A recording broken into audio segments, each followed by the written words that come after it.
Hey everyone, it's Sensei Victoria Whitfield here, your journey partner in business, welcoming you back to episode 51 of the Journeypreneur Podcast. This is your source for tailored holistic stress management techniques, guidance, inspiration, and motivation to stay on your path to rapid financial ascension as a conscious entrepreneur.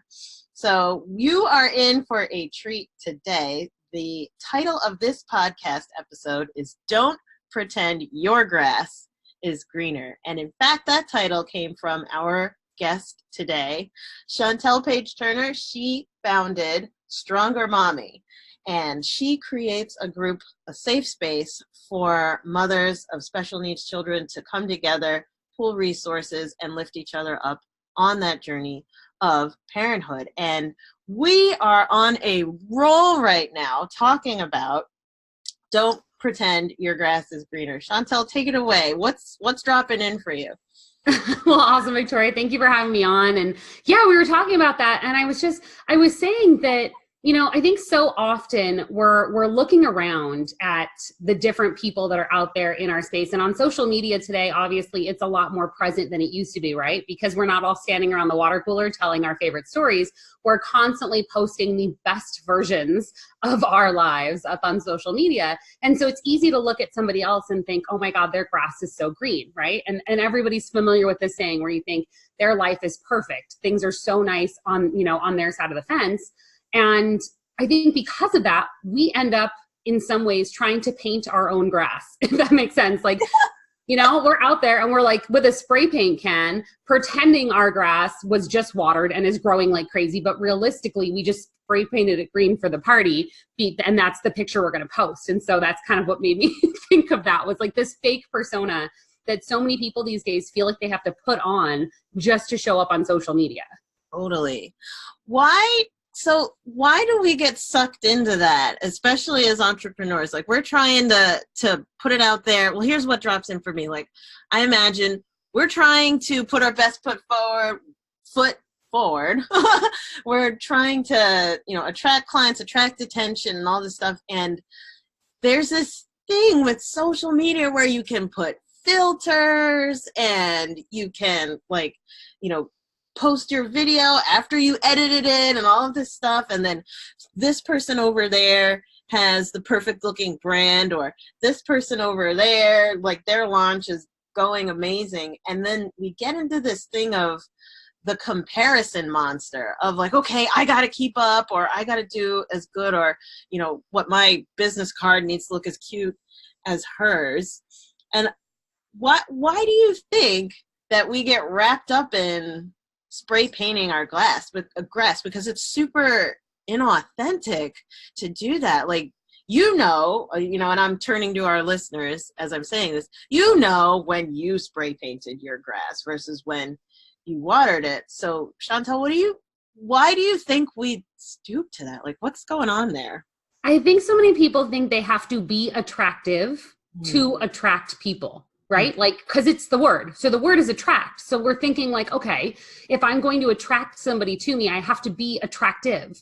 And so to be attractive, I have to not be the person that I am, because the person I am is probably not all that attractive physically. The amount of income I have, the things that I have in my life, I've got to get a green screen to look great on my videos. I've got to put on makeup. I've got to, do all these things, quote unquote, to be attractive so I can attract people to me. And the truth is, you do, right? So if you're attractive, you will attract people to you, but you're attracting the wrong people. Like, unless you're going after those people, okay, fine. But I think 99.9% of the time, when we show up as somebody other than ourselves, we are attracting the wrong people, and we are becoming a person that isn't authentically us. So it's harder and harder to maintain. We feel this like juxtaposition of the person that we want to be. And then it's like work. It starts to become work to show up, because now in order for me to show up as the attractive person I've built up, I now have to every single time make sure that I have the perfect background and the perfect hair and the perfect makeup and all these things, right? And so it drives us further and further away from consistently showing up and just being our authentic selves. And so instead, and what I do with Stronger Mommy, the times that I resonate the most with my tribe, the times when I think I have the strongest voice and I am able to connect with them and attract the best people into that tribe, is when I show up 100% authentically as me. When I show up as Chantelle Turner with a messy background, you guys can't see it right now, but like literally sitting here recording this podcast, my office shares the loft with my daughter's play space. There's a bunch of stuff like all over the place behind me. And when I show up on a Facebook Live or I show up in my group, I show up with all that stuff back there, and it's okay because that's who I am. I'm a special needs mom. That is my life. And there are days where I put on makeup, and there are days where I show up and I haven't showered in 2 days. Yep. You know, like stop thinking that you have to be attractive to attract people. Instead, be you. Be authentically the best version of you, not the fake version, but the version of you that you dream to be. Be that person, and then you will attract the right people to you. 100%. You know, it's this idea of being attractive, it's artificial. Like we're exposed to so many artificial versions of being attractive, such as like the perfect background, right? Or especially for women, hair and makeup and outfits and all this stuff. There's this, because of that, artificially creating our attractiveness. I've seen it with quite a few of my clients. We run into perfection paralysis where, okay, this has painted the paradigm of what it is to look professional, for example. I'll put a big honking quotation marks around that. By the way, this is what it looks like to be professional. This is what it looks like to be successful, or this is how you have to be in order to get like high ticket sale. You have to have a suit and tie and a penis or for whatever reason, you know, or you have to put on a 3-day event and spend, you know, hundreds of thousands of dollars to really impress the living crap out of people in order for them to invest at a high level with you, versus being super clear on what the problem is of your ideal client and giving them a clear-cut solution to solve that problem, right? I mean, when I closed my first high ticket sale, it was literally in a conversation that we had over the phone. And then he ended up texting me back and saying, let's do it, because I just laid out how we have a plan of action to come to support him in exactly what he needs for the problem that he needs to solve. It wasn't about having the perfect portfolio folder that has like the embossed gold ink and sending that to him in the mail, and then having my assistant call his assistant, and then his assistant call my assistant, and back and forth, all of this, you know, or me even getting dressed up. I mean, I think I was sitting in bed, chilling at home when I was talking to him about, you know, laying out what was the program that he would be signing up for. You can take imperfect action, right? But coming from that space of authenticity, as you're saying, Chantelle, is worth so much more than just trying to artificially create like this attractive idea, right?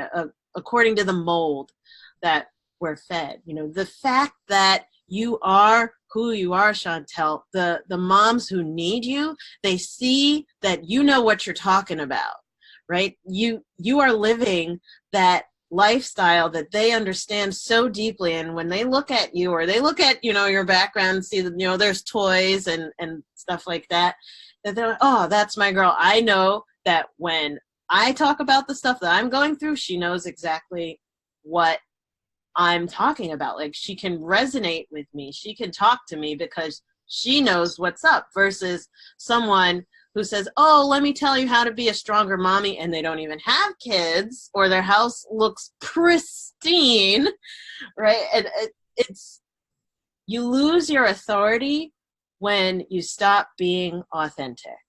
Well, real is reachable, right? Like when we show up as that fake, better version of ourselves, we're telling people that we are above them, and that a lot of times we end up kind of portraying ourselves to be so above them because we want to seem, I think so many people think, okay, well, for me to get the right kind of clients or for clients to want to spend maybe high ticket, right? Let's say $10,000. If a client wants to spend $10,000 with me, I've got to show them that I'm out there making $200 million, right? I've got to like really inflate things so that they get that value. But the problem is that the reason the client wants to spend $10,000 is because they want to make, or they want to achieve something. They want to have some kind of transformation in business or life or whatever, right? That's what's ultimately going to get them to buy from you. And so in order for that to happen, they have to believe on some level that they can actually achieve what it is that you're training them to do, what you're teaching them. And so the higher up, the more you elevate yourself so far above your potential clients, the harder it is for them to believe that that is a real achievable thing for them from where they're at now. So I see so often people are out there and they're like, I'm going to show you how to make 7 figures. Well, if I haven't made $7, I don't think that I can make 7 figures this year, right? Like, it sounds nice, but the truth is I don't have the belief in the ability to do that. It's not real. So it's not really relatable to me. And so we have to, at some point, say to ourselves, you know what? It's okay. If you've achieved that level of success, I'm not saying bring yourself down by any means. Just also show your flaws, show the work, right? Like, it's kind of like in math when you were a kid, your teacher was like, you have to show the work. You didn't just guess the answer. Show the work. Because so many times, everyone out there, especially, again, back on social media, like, we only see when somebody hits the jackpot. We don't see how many times they pulled that lever, that they sat at that, at that table and played cards until finally they hit the jackpot, right? It takes time, it takes work, it takes effort, but we only ever see that little tiny piece where all of a sudden it looks like they came out of the blue overnight and like, boom, had success. Show the work. People want to know that you did the work, you put in the work, that life is hard, that even though you've reached a level of success, that some days you have, a bad day, be honest. And that is so much more relatable to your clients. And I think you will attract so many more people to you when you can be relatable and real. Totally. And what also drops in for me around what you're saying, Chantelle, like I hear someone thinking to themselves like, okay, so I'm going to show up with no makeup on and I'm going to like tell them how like difficult it is to be in my business right now. I'm going to talk about how depressed I am and all this stuff. There's, for some people, and I've had this over the last 8 years supporting different entrepreneurs at different stages of their business, they ask me this question over and over and over again of, okay, well then what do I share? Like, do I really pull back the curtain? I feel uncomfortable and a bit vulnerable. And, I think it was at one of the recent 2 Comma Club X coaching events that one of our coaches through that program, you and I are both in that program, Julie Stoyan, she said, share your scars, not your wounds. So when you're opening up to being more authentic, when I'll put it on me, when I'm opening up to being more authentic and sharing parts of my story, like the day the window fell on me, and because I was working so hard that I got careless, and instead of asking for help, right, the window, like this, 50, 60 pounds of antique glass fell on me and put me in the hospital. And that was the day that it had literally got knocked into me. Ask for help. You cannot do it all on your own. I'm a high achiever, high performance individual. I had to be put in the hospital in order to pay attention to something like that. But that's sharing a scar. That's the truth of what happened to me. Yeah, I've screwed up big time, right? And at the same time, that's something that I've digested and I've learned from, versus coming on a Facebook Live while I'm in the middle of something that I haven't learned what is in this for me just yet, and then just putting it out there and like kind of spewing it all on people. I've had the kind of strange experience. I'm not going to say who. I've had so many coaches. I've been through so many coaching programs, but I've had the experience of having a coach one time where she would use our sessions to try and work through her stuff.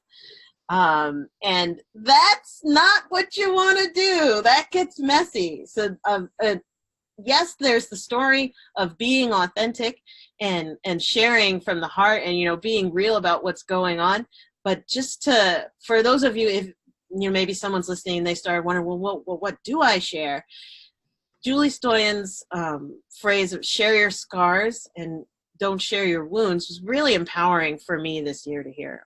What would you say? Is there any advice that you would have, Chantelle, like how you inspire the moms that you work with, like around being more authentic, but also, not not feeling like you have to put all of your family's business out there?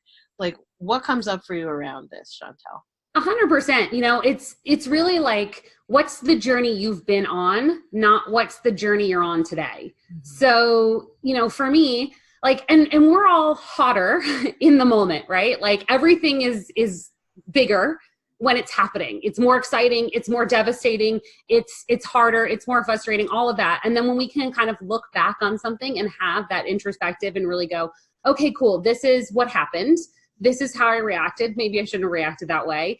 And then learn from it, right? We learn from looking back. Hindsight's 2020. And then you share your hindsight, right? That's the piece that you share. So you're like, okay, this happened. So for me, probably one of the biggest things that I've ever put out there that really resonated with my tribe is I had a very, very rough week. And I'm really into self-care, especially as a special needs mom.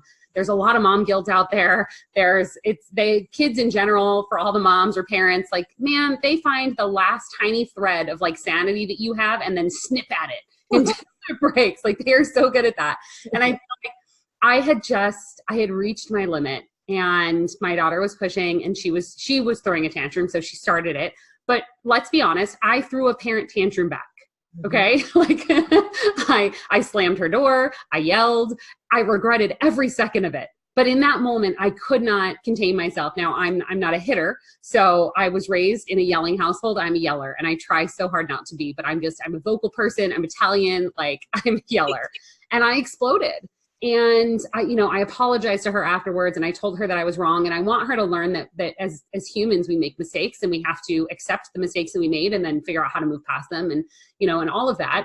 But I didn't go to my parents to my group in the moment of having that parent tantrum. I didn't jump online and start ranting about how angry I was at my daughter and how frustrated while I was in the moment. Instead, I had that introspective. I had that hindsight. I looked at myself and said, okay, what happened here? Why did I explode? What's going on? And what does that mean for the future? And then I jumped on and I also thought about how can I teach, right? And maybe that's just the coach in me. How can I teach others through this because of this experience that I had? Kind of like you were talking about your window, right? What's the lesson for everybody else and myself? And so, for me, it was, okay, I threw a parent tantrum. I'm going to be honest about that. That's exactly what happened. I shouldn't have. But I did. It happened. It's the truth.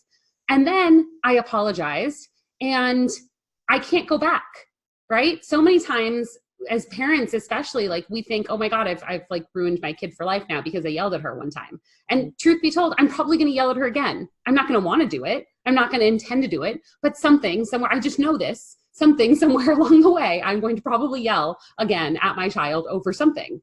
And all I can do is try and say, okay, that was a mistake I made. How do I make that mistake less often or not at all in the future? And then if I make it again, how do I learn from that mistake? What caused me to be here? What pushed me to this place? How do I not make the same mistake again in the future? And how do I help others learn from it? And so just like you said, that's the scar, right? It's the story of how you got the scar, and it's the scar that you have. It's not the moment when you're in the middle of being injured when you have that wound. And so I love the analogy, and I think it's so true.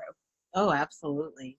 And even as you were speaking, I got the vision back of the grass being greener.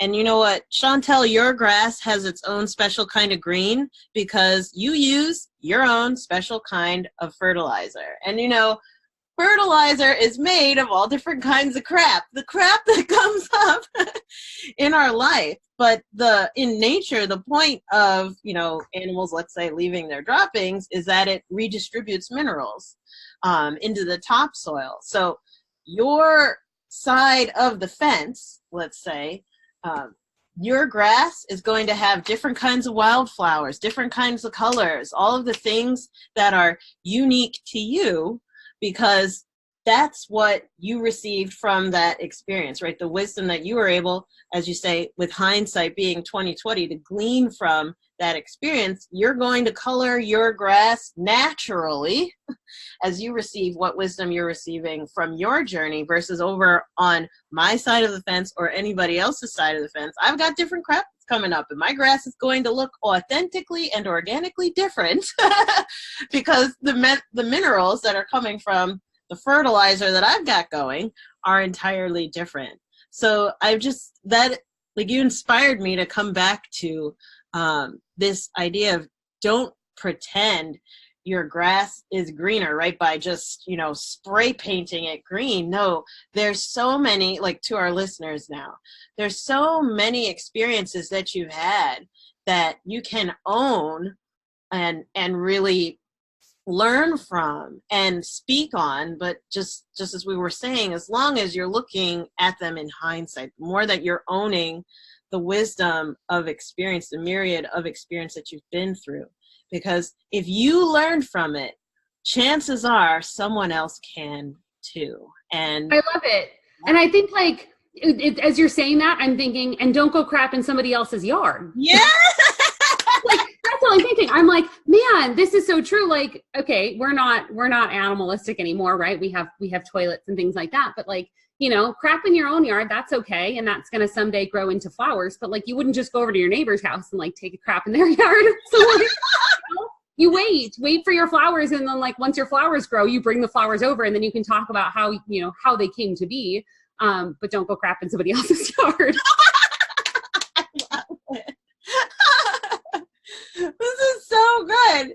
And you know what? For those who are listening in, this is super important that we need to take ownership of our own journeys. And if we cannot laugh and have a good time on the way, how the heck are we going to stay on that path, right?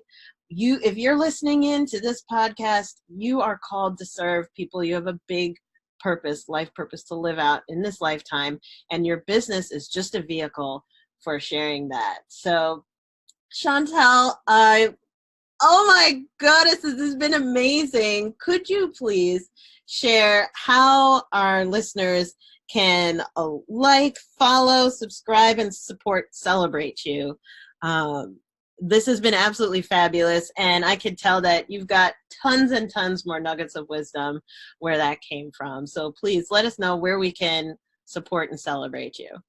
Well, I love it. I have loved being on. I have to say this might be the most fun conversation I've had on a podcast. For sure. For those that have a child with special needs, by all means, please come join the Stronger Mommies group. It's a free group on Facebook, Stronger Mommies, plural. And it is just for parents who have a child with special needs. So if you are on that journey, and there's so many people that are on that journey, and you feel like you're alone and that nobody else really knows what's going on, come join us. Or follow Stronger Mommy in general if you just want to support those who have children with special needs. Or if you're just looking for business help and things like that, and you think that I have some kind of knowledge, I don't know, connect with me on Facebook. Chantelle Paige Turner, like you're turning the page of a book, but with an I. Everybody always finds that funny. So it's my middle name, truly. And come find me on Facebook and connect with me there. Yay, I love it. Beautiful, beautiful. I will definitely hit you with a like and a follow and leave a review just to celebrate you, because you are freaking awesome. And thank you so much for being a guest on our podcast, everyone. Thank you, by the way, for subscribing and your reviews on iTunes. They've been mounting up, and it's so fun to get to see and read through your reviews. I get a kick out of seeing what everyone has to say about the podcast. So thank you for your love and support. If you're curious about getting more support on your journey as a conscious entrepreneur, head on over to naturalintuition.com. Check us out so that I could support you and maybe see you at one of our next retreats. For now, I would just like to end with reminding you to please enjoy the journey. Remember, do not lose your glow as you grow in life and business. We're sending you so much love, and we'll see you in the next podcast episode. Mwah! Bye for now.